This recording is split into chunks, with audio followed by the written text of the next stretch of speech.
തൃശ്ശൂരിൽ വളരെ വാശിയേറിയ മത്സരം നടക്കുന്ന തൃശ്ശൂരിൽ ഇതുപോലെയുള്ള ചില സംഘർഷാത്മക രംഗങ്ങൾ രാവിലെ ഉണ്ടായിരുന്നു. തൃശ്ശൂരിലെ പോളിംഗ് അതെ തൃശ്ശൂരിലെ പോളിംഗ് 50 കടന്ന് കുതിക്കുകയാണ്.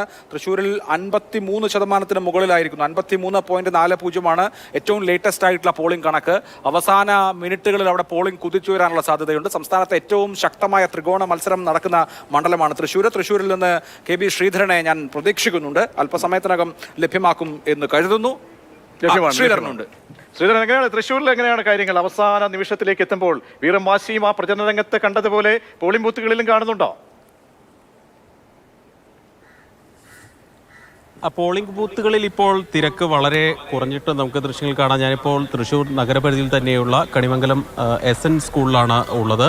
ഏതായാലും ഇവിടെ ഇപ്പോൾ ആളുകളുടെ നിര ഒക്കെ ഒരു ശമനമായിട്ടുണ്ട്. രാവിലെയൊക്കെ ഏതാണ്ട് ഈ പ്രദേശമാകെ ആളുകളെ കൊണ്ട് നിറഞ്ഞിരിക്കുന്ന ഒരവസ്ഥയായിരുന്നു. 2 മണിക്കൂറൊക്കെ നിന്നാണ് ആളുകൾ വോട്ട് ചെയ്തതെങ്കിൽ ഇപ്പോൾ വിരലിലുണ്ടാവുന്ന ആളുകൾ മാത്രമേ ഇപ്പോൾ പോളിംഗ് ബൂത്തിൽ ഉള്ളൂ എന്നുള്ളതാണ് ഏറ്റവും പ്രധാനപ്പെട്ട കാര്യം. ഇതിനോടൊപ്പം തന്നെ ഏതാണ്ട് 55% പോളിംഗ് എത്തിയിട്ടുണ്ട്. രാവിലെ തന്നെ ആളുകൾ പോളിംഗ് ബൂത്തിലേക്ക് ഒഴുകുന്ന കാഴ്ചയായിരുന്നു തൃശ്ശൂരിൻ്റെ എല്ലാ ഭാഗത്തുനിന്നും. പ്രത്യേകിച്ച് തീരദേശ മേഖല അതുപോലെ തന്നെ നഗരമേഖലകളിലൊക്കെ ആളുകൾ ഒഴുകിയെത്തുന്ന ഒരു കാഴ്ചയായിരുന്നു കണ്ടത്.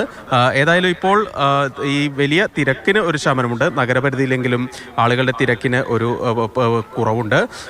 നിലവിൽ പോളിംഗ് ഏതായാലും 55% എത്തി. നേരത്തെ സൂചിപ്പിച്ച പോലെ തന്നെ പ്രചാരണത്തിലെ ആ വലിയ വീറും വാശിയും ഒക്കെ പോളിംഗിൽ രാവിലെ കാണാൻ കഴിഞ്ഞിരുന്നു. ഈ ചൂടിന് മുൻപ് ആളുകൾ, വലിയ വെയിലിന് മുൻപ് ആളുകളെല്ലാം തന്നെ പോളിംഗ് ബൂത്തിലേക്ക് എത്തുന്ന ഒരു കാഴ്ച തന്നെയാണ് ഉള്ളത്. ഏതായാലും അടുത്ത മണിക്കൂറുകളിൽ 5 മണിയോടുകൂടി തന്നെ പരമാവധി ആളുകൾ പോളിംഗ് ബൂത്തിലേക്ക് എത്തും. രാഷ്ട്രീയ പാർട്ടികളൊക്കെ വോട്ടർമാരെ പരമാവധി പോളിംഗ് ബൂത്തിലേക്ക് എത്തിക്കാനുള്ള എല്ലാ നടപടികളുമായി ഇപ്പോൾ മുന്നോട്ട് പോകുന്നുണ്ട്. ശരി, ശ്രീധരൻ സൂചിപ്പിച്ചതുപോലെ കഴിഞ്ഞ തവണ 77% ആ മണ്ഡലത്തിൽ രേഖപ്പെടുത്തിയത്. ഈ ഒരു പോക്കാണെങ്കിൽ തീർച്ചയായും ഒരു 77 അടുത്തേക്ക് എത്താം. ഇത്തവണത്തെ യൂത്ത് എങ്ങനെ വോട്ട് ചെയ്യുന്നു എന്നുള്ളത് വലിയ കൗതുകമാണ്. എന്നുവെച്ചാൽ വലിയ തോതിൽ രാഷ്ട്രീയമായ ഒരു പ്രതിബദ്ധതയില്ലാത്ത അല്ലെങ്കിൽ രാഷ്ട്രീയമായി പ്രതികരിക്കാത്ത യൂത്താണ് എന്നുള്ളൊരു വലിയ ആരോപണം കേൾക്കുന്നുണ്ട്. അത് സോഷ്യൽ മീഡിയയിലൂടെ ഒക്കെയാണ് സാധാരണഗതിയിൽ രാഷ്ട്രീയത്തോട് വലിയ ആഭിമുഖ്യം കാണിക്കാത്ത പോസ്റ്റുകളൊക്കെ വരുന്നതിനാൽ യൂത്ത് എങ്ങനെ വോട്ട് ചെയ്യും? നമുക്ക് ഈ ബൂത്തുകളിലെ കാഴ്ചയിലൊന്നും അങ്ങനെ യൂത്തിനെ അധികം കാണുന്നില്ല എന്നത് കുറച്ച് നേരമായി നമ്മൾ കാണുകയും ചെയ്യുന്നുണ്ട്.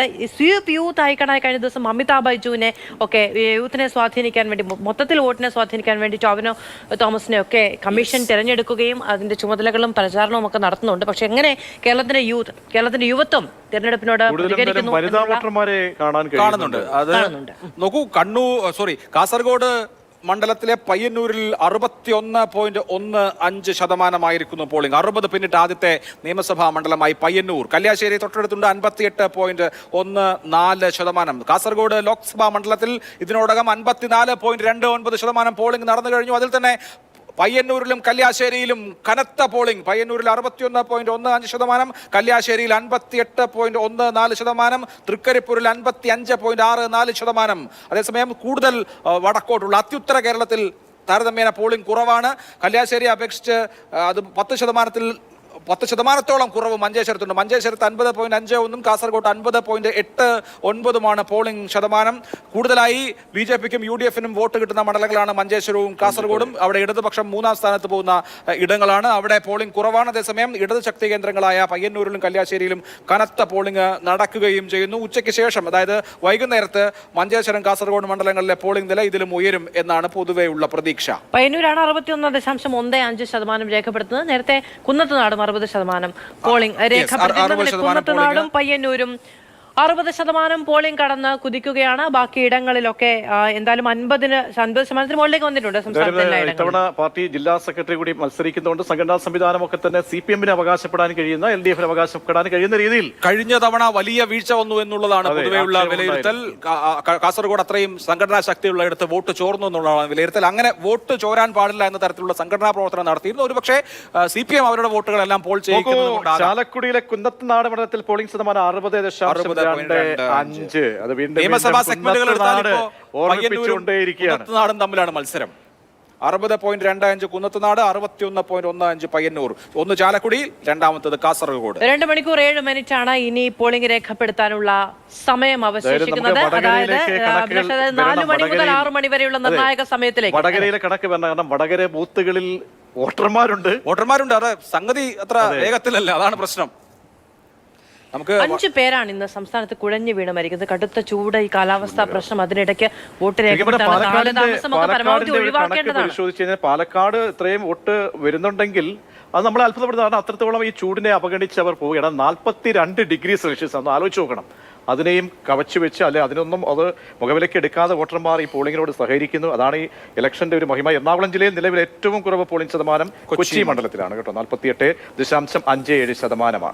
കൊച്ചി മണ്ഡലം പൊതുവെ അങ്ങനെ തന്നെയാണ് അതിന്റെ പോളിംഗ് നിരക്ക്. നിയമസഭയിലേക്ക് ആണെങ്കിലും വരിക ഈ ഫോർട്ട് കൊച്ചി മേഖലയൊക്കെ ഉൾക്കൊള്ളുന്ന നിലവിൽ KJ മാക്സി പ്രതിനിധാനം ചെയ്യുന്ന കൊച്ചി മണ്ഡലത്തിലാണ് ഏറ്റവും കുറവ് പോളിംഗ് നിലവിൽ. അതേസമയം നഗരമണ്ഡലമായ തൃക്കാക്കരയിൽ മികച്ച പോളിംഗ് നടക്കുന്നുണ്ട് എന്നുള്ളത് ഹൈബിയെ സംബന്ധിച്ചൊക്കെ കുറച്ചുകൂടി ആശ്വാസകരമായ കാര്യമാണ്. അവിടെ ഇത്തവണ ഈ UDF പരമ്പരാഗതമായി കിട്ടുന്ന സാമുദായിക വോട്ട് ബാങ്കിൽ വിള്ളലുണ്ടാകുമോ എന്ന കൗതുകകരമായ ചോദ്യം അവിടെ അവശേഷിക്കുന്നുണ്ട്. ഒപ്പം ആന്റണി ജൂഡി എന്ന സ്ഥാനാർത്ഥി 2020 വേണ്ടി മത്സരിക്കുന്നു. നമ്മുടെ ഒപ്പീനിയൻ പോൾ അനുസരിച്ച് മികച്ച വോട്ട് എന്ന് പറഞ്ഞാൽ 50,000-ഓളം വോട്ട് സമാഹരിക്കാൻ കഴിയുന്ന ശേഷി അവിടുത്തെ 2020 സ്ഥാനാർത്ഥി. ഹൈബിയെ സംബന്ധിച്ചുള്ള അപകടകരമായ ഒരു അവസ്ഥ ഇല്ല. അല്ല, ഹൈബി കഴിഞ്ഞ 1,69,000 വോട്ടിന്റെ ഭൂരിപക്ഷം കുറയാനാണ് സാധ്യത, കുറഞ്ഞേക്കാം.